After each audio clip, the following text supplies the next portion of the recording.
लेकिन एक सेकेंड भाई, इसमें हमें भैरवा को काल भैरव या कल्कि नहीं बल्कि कर्ण जैसा दिखाया गया है। और यह बात रिवील करने से पहले कुछ कर्ण के रेफरेंस को भी दिखाया गया है, जैसे कि इसमें दुलकर सलमान के कैरेक्टर जो भैरवा को पाल पोस कर बड़ा करते हैं वो भैरवा का पापा नहीं होते। असल में उन्हें भैरवा एक टोकरी में मिला होता है। और महाभारत में भी देखो तो अधिरथ जो कर्ण को पाल पोस कर बड़ा करती है वो कर्ण के रियल पापा नहीं होते हैं, उन्हें कर्ण नदी में बहती हुई एक टोकरी में मिले थे। सेम फिर महाभारत में कर्ण पोषक पिता अधिरथ एक सूत यानी कि एक रथ चालक थे। तो इसमें भी दुलकर सलमान के कैरेक्टर को कैप्टन बताकर अधिरथ का रेफरेंस दिया जा रहा है। वैसे भैरवा को भी इसमें ट्रेन करते हुए दिख रहे हैं और कर्ण को ट्रेनिंग परशुराम ने दिए थे। तो कुछ फिल्मी भाइयों का कहना है कि परशुराम भी हो सकते हैं जो कि आगे जाकर कल्कि को ट्रेनिंग देंगे, जो क्या पता सच भी हो सकता है। लेकिन भैरवा एक टोकरी में मिला था, लेकिन भैरवा एक टोकरी में मिलना पर अधिरथ की तरह उसे कोई और बढ़ाना, ये सब रेफरेंस तो कर्ण का है। क्लाइमैक्स में तो कंफर्म हो चुका है कि भाई सूर्यपुत्र कर्ण ने पुनर्जन्म ले चुका है। तो अब यह सवाल उठता है कि कर्ण ही क्यों, इनके जगह कोई और भी तो हो सकता था, जैसे कि भीम हो सकता था,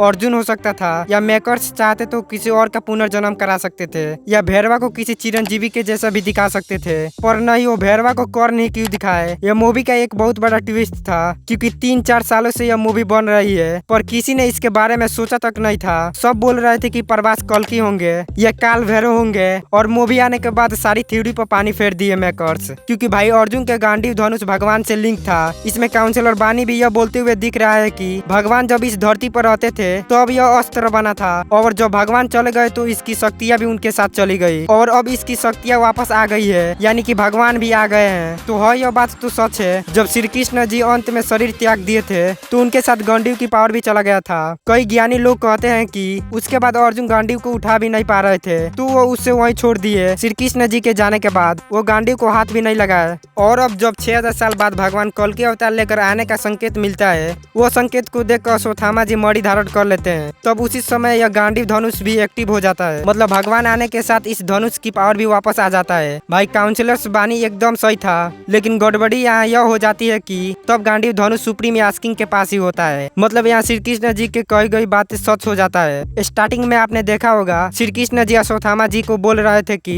कलयुग आ रहा है और कली भी आएगा, फिर जब अधर्म चरम सीमा पर होगा और धरती पर अंधकार होगा तो मैं फिर एक अवतार लूंगा, लेकिन उस युग में कली मेरा जन्म को रोकने जैसा शक्तिशाली होगा, तो तब तुम्हें ही उस गर्भ की रक्षा करनी होगी। तो हाँ, अब यास्किन को गांडीव मिलने के बाद वो उनका जन्म को रोकने जितना शक्तिशाली तो हो चुका है, पर क्या अब अश्वत्थामा जी अकेला उस गर्भ की रक्षा करेंगे जिसे यास्किन टारगेट करने वाला है? बिल्कुल नहीं, क्योंकि हम देख चुके हैं कि गांडीव से निकला हुआ सिर्फ एक तीर का सामना अश्वत्थामा जी ने नहीं कर पाए थे। वो एक तीर आकर अश्वत्थामा जी के रथ का धजिया उड़ा दिया था, तो अब कैसे करेंगे? इसलिए वो कर्ण को लाए हैं, क्योंकि कर्ण ही शायद सिर्फ एक ऐसा योद्धा थे जो कि गांडीव धनुष को सामना कर चुके थे।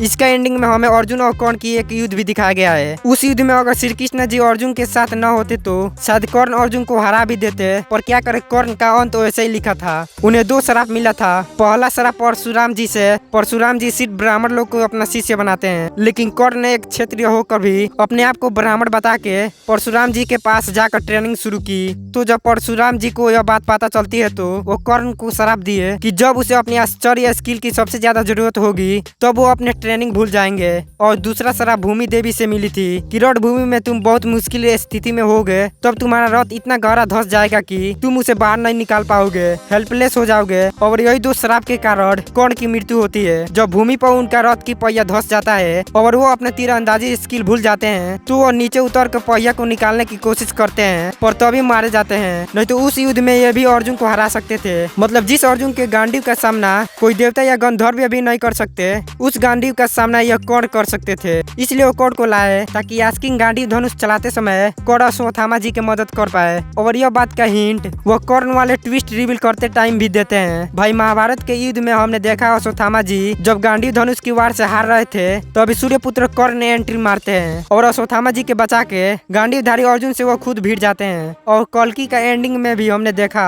अश्वत्थामा जी जब कमांडर मानस का जाल में फंस जाते हैं तभी भैरवा रूपी कर्ण ने एंट्री मारकर रेडर्स से लड़ते हैं। बोले तो तभी अश्वत्थामा जी के हारते समय कर्ण पहुंच गए थे और अब भी इसका मतलब आप समझ सकते हो। आगे जब खुद यास्किन आकर गांडीव से प्रहार करेगा तो अश्वत्थामा जी को कैसे कर्ण की जरूरत पड़ेगा। तो हब्रो इसलिए कर्ण का पुनर्जन्म लाए क्योंकि इन्हें गांडी धनुष की सामना करना था। और गांडी धनुष को वो इसलिए लाए क्योंकि यास्किन से चिरंजीवियों भी भिड़ सकते हैं, इतना पावरफुल दिखाना था।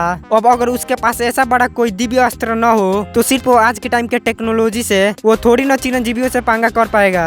उन सबके पास दिव्य अस्त्र है तो विलन को भी एक चाहिए न। हाँ, पर कुछ फिल्मी भाइयों का ये भी कहना है कि सूर्यपुत्र और इंद्रपुत्र का इनका हर युग में युद्ध सुनिश्चित होता रहता है। पहले त्रेता युद्ध में इंद्रपुत्र बाली थे और सूर्यपुत्र सुग्रीव, इनका लड़ाई सबको पता है। फिर द्वापर युग में सूर्यपुत्र कर्ण तो इंद्रपुत्र अर्जुन, और अब कलयुग को लेकर बोला जा रहा है कि वो नहीं तो अब उनका अस्त्र लड़ेंगे, अर्जुन के गांडीव और कर्ण के विजय धनुष। मुझे लगता है कि मेकर्स कर्ण और अर्जुन का फाइट रिक्रिएट करना चाहती है। भाई वो 100% सही है, लेकिन ऐसे ही बस मास मसाला या फैन सर्विस के लिए नहीं, ये लोग पूरा प्रॉपर प्लान बना के आए हैं। भाई हम जितना सोच रहे थे ये तो उससे भी आगे हैं। खैर सही है, लेकिन स्टार्टिंग में इन्होंने जो हम लोग को कंफ्यूज करते हैं, भाई पहले प्रभास के नाम रिवील कर दिए थे, इनके कैरेक्टर का नाम भैरवा होने वाला है। फिर काशी सिटी दिखाया गया, काशी के प्रोटेक्टर काल भैरव को दिखाया गया, जिसके बाद की ऑडियंस थ्योरी बनाने लगे कि बूजी जो भैरवा के कंधे पर है वो शिव जी का साफ है और पता नहीं क्या क्या। और आखिर में क्या पता चलता है कि यह सूर्यपुत्र कर्ण है। सही है भाई, मेकर्स ने सरप्राइज दिए हैं, वो अच्छा लगा। वैसे सच में इसमें काल भैरव को लेकर कुछ रेफरेंस भी था। खैर छोड़ो, बाकी की बात हम आने वाले वीडियो में करेंगे। आज के लिए इतना ही रहने देते हैं। अगर आपको इसके बारे में कुछ कहना है या आपके पास कोई थ्योरी है तो कमेंट में बता दीजिए, मैं अगले वीडियो में इस थ्योरी पर बात करूंगा। अगर वीडियो अच्छी लगी तो वीडियो को लाइक करके अपने दोस्तों के साथ शेयर कर दीजिए, और चैनल पर पहली बार आए हैं तो चैनल को सब्सक्राइब कर लीजिए।